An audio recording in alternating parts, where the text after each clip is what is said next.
अस्सलाम वालेकुम, good morning. आप सबका मेरे चैनल पर वापस से स्वागत है। तो फाइनली गोल्ड में ज़बरदस्त करेक्शन शुरू हो चुका है।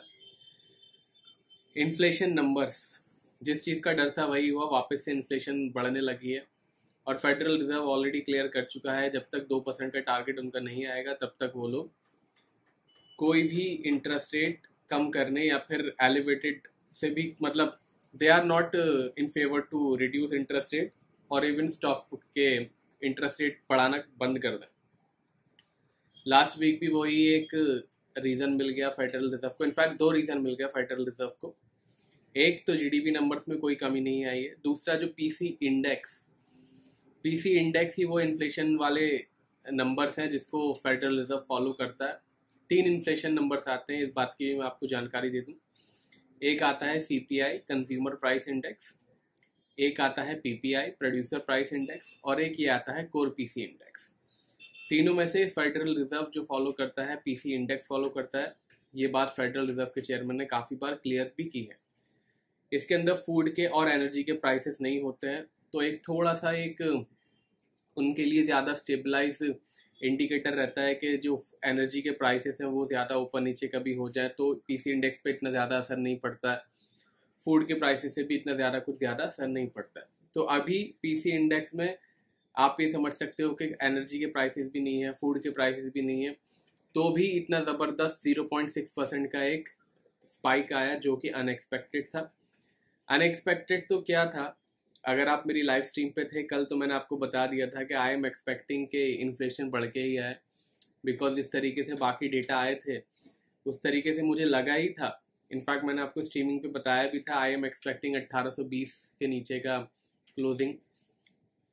तो आई वॉज एक्सपेक्टिंग थोड़ा सा और कम इन्फ्लेशन आने का, बट 0.6% आया। मैं एक्सपेक्ट कर रहा था 0.5% तक मैक्सिमम आएगा, बट 0.6% इन्फ्लेशन आने के बाद अब फेडरल रिजर्व के पास कोई भी एक्सक्यूज नहीं बचा है कि वो इंटरेस्ट रेट कम करें या फिर अपना जो पेस है वो कम करें। इनफैक्ट मुझे लग रहा है कि जिस तरीके से ये पीसी इंडेक्स बढ़ा है, अगर 0.5% का भी इंटरेस्ट रेट हाइक मार्च में हो जाए तो हमें सरप्राइज नहीं होना चाहिए, बिकॉज फेडरल रिजर्व के पास बहुत सारे इंसेंटिव है इन्फ्लेशन कम करने के लिए। अभी फिलहाल इकोनॉमी काफ़ी स्ट्रांग नज़र आ रही है, जॉब्स नंबर्स अच्छे आए थे, जीडीपी नंबर्स अच्छे आए थे, इनकम नंबर्स अच्छे आए थे, स्पेंडिंग अच्छी आई थी। तो अभी फेडरल रिजर्व के पास काफ़ी एक पावर है कि वो इन्फ्लेशन कंट्रोल करने के लिए इंटरेस्ट रेट बढ़ा सकते हैं, बिकॉज इकोनॉमी अभी भी काफ़ी स्ट्रांग है। तो मुझे लगता है कि इस साल भी इन्फ्लेशन को घटाने के लिए फेडरल रिजर्व इंटरेस्ट रेट बढ़ाता ही जाएगा। एक बात और, फेडरल रिजर्व ने लास्ट ईयर बताया था कि उनका इंटरेस्ट रेट का टारगेट 5 से 5.2% के आसपास का है। अभी 4.5 से 4.5% के आसपास इंटरेस्ट रेट हो ही चुका है। तो ज़्यादा से ज़्यादा तीन इंटरेस्ट रेट 25-25 के हाइक कर पाएंगे, या फिर एक 50 और एक 25 का रेट हाइक हो पाएगा, until unless of course federal reserve अपना इंटरेस्ट रेट का जो टारगेट है वो रिवाइज ना कर दे। इट इज़ पॉसिबल कि इंटरेस्ट रेट का टारगेट भी उनको रिवाइज करना पड़ेगा, बिकॉज 5.25% के लिए सिर्फ उनके पास 75 बीपीएस का लीवे बचा है, जो कि चाहें तो एक बार में भी बढ़ा सकते हैं अगर पिछले साल का रोल मॉडल फॉलो करें तो। अभी फ़िलहाल मार्केट ज़बरदस्त वीक जोन में है, नो डाउट, बट अभी हम एक लेवल देखेंगे हमारे गोल्ड के सपोर्ट का। फाइनल जो है वो एक लेवल है जिसके नीचे अगर क्लोजिंग होती है तो गोल्ड प्राइसेस में एक $100-150 तक की और फ्रेश सेलिंग होने की उम्मीद है। बाकी टेक्निकल चार्ट्स पे जो है ज़रूर गोल्ड 1850 के नीचे वीक जोन में चला गया था, ऑलमोस्ट $40 ऑलरेडी टूट ही चुका है। बट ये ध्यान रखिएगा, जो सारी सेलिंग और सारी बाइंग इस तरीके से ज़बरदस्त वाली हो रही है सिर्फ और सिर्फ इंटरेस्ट रेट और इन्फ्लेशन से कनेक्टेड है। ज़रा सा भी इन्फ्लेशन रिवर्स करती है, यानी अगर इन्फ्लेशन ज़रा सी भी कम होती है तो गोल्ड में एक ज़बरदस्त उछाल आ सकता है, और एक ऐसा भी उछाल आ सकता है जो सबको स्टंट कर दे और आपको निकलने का भी मौका न दे अगर आप सेलिंग में बैठ रहे हो तो। बाइंग की सलाह तो नहीं है यहाँ पे, बट थोड़ी सी कॉशियस होने की सलाह ही है जब तक हमारा वो सपोर्ट नहीं टूटता है। सपोर्ट अभी हम चार्ट पे जाके देखेंगे। बाकी मैं लेवल देता रहता हूँ बीच में, लाइव मार्केट में भी, मार्केट कमेंट्री में मैं कोई भी अगर ट्रेंड चेंज होता है या मार्केट में डॉलर इंडेक्स के लेवल चेंज होते हैं या डाउ जोन्स के, नेचुरल गैस के, तो मैं मार्केट कमेंट्री में देता रहता हूँ। तो अगर आप मार्केट कमेंट्री में अभी तक नहीं हो तो आप ज्वाइन कर सकते हैं। पेड सिग्नल्स और मार्केट कमेंट्री की जानकारी मैंने अपनी वेबसाइट पे दे रखी है, वेबसाइट का लिंक डिस्क्रिप्शन के अंदर है। बाकी लाइव डेटा और जो ब्रेकिंग न्यूज़ है वो मैं अपने टेलीग्राम और ट्विटर पे देता हूँ, दोनों का लिंक आपको डिस्क्रिप्शन में मिल जाएगा। चलते हैं चार्ट्स पे, देखते हैं अगले हफ्ते क्या क्या एक्शन हो सकता है। तो ये है गोल्ड का चार्ट, देख सकते हो आप जिस तरीके से चैनल चेंज हुआ है, इस फरवरी से ही चेंज हुआ है। जिस तरीके से चैनल चेंज हुआ है ज़बरदस्त सेलिंग में है। मेन सेलिंग जो है वो इन्फ्लेशन रिगार्डिंग ही है। इनफैक्ट आप देखोगे 1 2 3 4 5 पाँचों के 5 दिन जो है नेगेटिव में क्लोजिंग दी है। बहुत एक रेयर ऐसा होता है कि 5 के 5 दिन जो है पॉजिटिव या 5 के 5 दिन जो है नेगेटिव क्लोजिंग हो। थोड़ा भी रेस्पाइट गोल्ड प्राइसेस नहीं दे रहे हैं। इंट्राडे में ज़रूर जो है लोज बना के $10-15 ऊपर आते हैं, बट ट्रेंड चेंज नहीं हो रहा है। अभी भी गोल्ड प्राइसेस में जो है इंट्राडे में भी वीक जोन में बना हुआ है और पोजिशनली तो वीक जोन में है ही। अगर आपको याद हो तो 1850-48 के नीचे हमारा एक ज़बरदस्त सपोर्ट था, जिसके नीचे की क्लोजिंग ऑलरेडी हो चुकी है।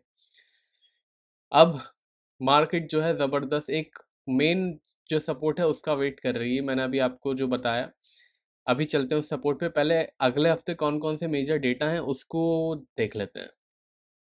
सारे के सारे डेटा जो है वो मैं इंडियन स्टैंडर्ड टाइमिंग के हिसाब से बता रहा हूँ और मोस्ट इम्पॉर्टेंट बता रहा हूँ।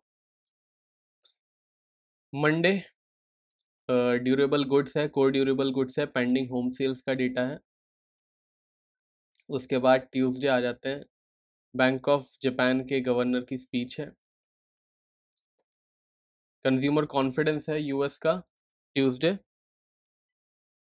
उसके बाद वेडनेसडे जो है भाई साहब, वेडनेसडे बैंक ऑफ इंग्लैंड के गवर्नर की स्पीच है। यूएस के मैन्युफैक्चरिंग और कंस्ट्रक्शन स्पेंडिंग है। ऑफ कोर्स क्रूड ऑयल की इन्वेंट्री है अगर आप क्रूड ऑयल में काम करते हो तो। थर्सडे, थर्सडे में भाई साहब सीपीआई नंबर्स हैं यूरोप के। यूरोप की जो एस्टिमेशन है वो ऐसा लग रहा है कि कम होके आएंगे अब कम होके आएंगे तो वी विल हैव टू सी। बाकी अमेरिका के तो कम हो नहीं रहे हैं। अनएम्प्लॉयमेंट रेट है, उसके बाद वही unemployment claims, ECB monetary minutes भी हैं। तो थर्सडे थोड़ा सा एक छोटा सा एक्शन हो सकता है। उसके बाद नॉन प्रोडक्टिविटी नंबर्स हैं।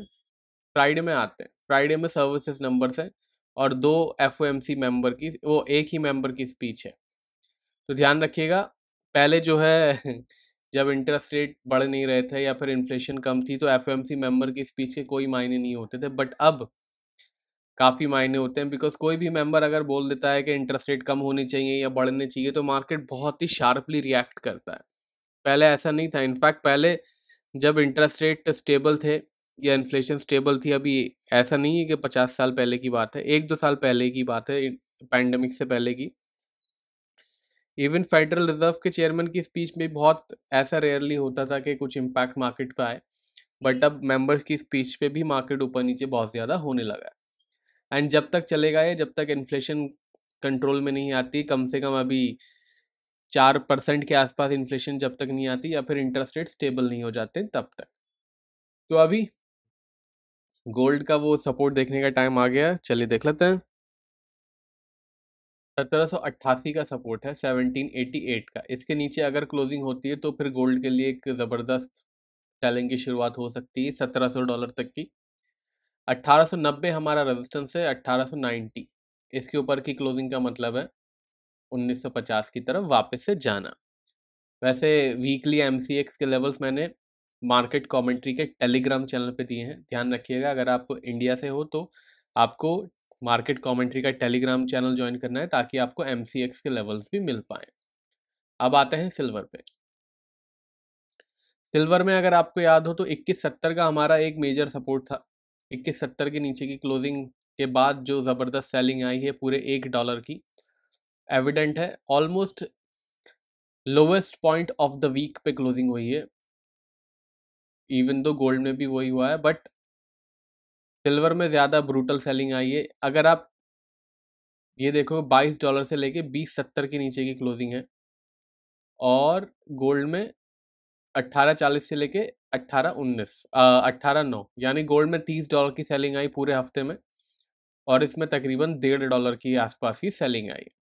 सिर्फ 3 दिन में ये सेलिंग आई है, बिकॉज क्या कहते हैं 2 दिन तो पॉजिटिव ही है ये, बट इसमें ज़्यादा ब्रूटल सेलिंग आई है। अगर आप गोल्ड का चार्ट देखोगे तो आपको इसमें ज़रूर दिखेगा कि 5 दिन, पाँचों के 5 दिन उसमें सेलिंग है, और सिल्वर में सिर्फ 3 दिन सेलिंग है। बट जो ब्रूटल सेलिंग है वो सिल्वर के अंदर ही ज़्यादा हुई है।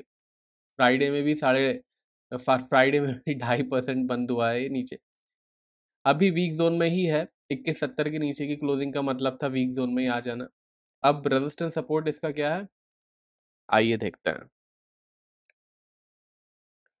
2240, 2240 के आसपास की इसकी एक अच्छी रेजिस्टेंस है। इसके ऊपर के अगर क्लोज होता है, ध्यान रखिएगा हम वीकली एनालिसिस कर रहे हैं और हम डेली कैंडल यूज़ कर रहे हैं, तो क्लोजिंग की ज़रूरत है लेवल्स के ऊपर या नीचे।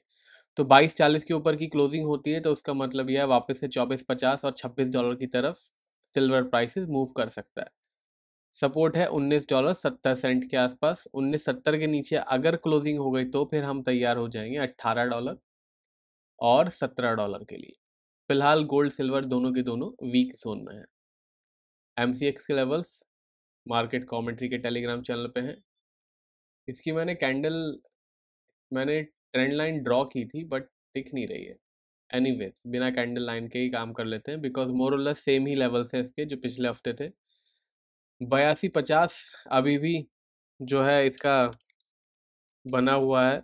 8250 के नीचे ऊपर क्लोजिंग देगा तो फिर क्रूड ऑयल में एक मज़ेदारी वाली बात आएगी, और एक अच्छी बाइंग जो है, एक क्वालिटी बाइंग $90 तक की आ सकती है इस रेजिस्टेंस के ऊपर की क्लोजिंग के बाद। सपोर्ट है $71 का, इसके नीचे की क्लोजिंग का मतलब है 65 और $60 तक क्रूड ऑयल प्राइसेस जा सकते हैं। फिलहाल गोल्ड सिल्वर क्रूड ऑयल तीनों के तीनों वीक जोन में है, तो ख्याल रखिएगा। MCX के वीकली लेवल्स मार्केट कमेंट्री के टेलीग्राम चैनल पे मिल जाएंगे। बाकी मार्केट कमेंट्री में नेचुरल गैस वगैरह के भी लेवल्स आते हैं, डॉलर इंडेक्स के लेवल्स, डाउ जोन्स, नैस्डैक के भी लेवल्स आते हैं। इंडिया के बाहर के हैं आप तो ज्वाइन का बटन दबा के मार्केट कमेंट्री के लेवल्स कम्युनिटी पोस्ट में देख सकते हैं। इंडिया में हैं तो टेलीग्राम चैनल पे आपको MCX के लेवल्स के साथ ये सारे लेवल मिल जाएंगे। पेड सिग्नल्स की जानकारी मेरी वेबसाइट पे अवेलेबल है, वेबसाइट का लिंक डिस्क्रिप्शन में दे रखा है। ब्रेकिंग न्यूज़ और लाइव डेटा का अपडेट अपने टेलीग्राम और ट्विटर पे मैं दे देता हूँ, दोनों का लिंक आपको स्क्रीन पे दिख रहा होगा। अगर आपको वीडियो पसंद आया हो या यूज़फुल लगा हो तो लाइक शेयर कमेंट कीजिएगा। मिलेंगे मंडे अब डायरेक्टली, तब तक के लिए टेक केयर, बाय बाय।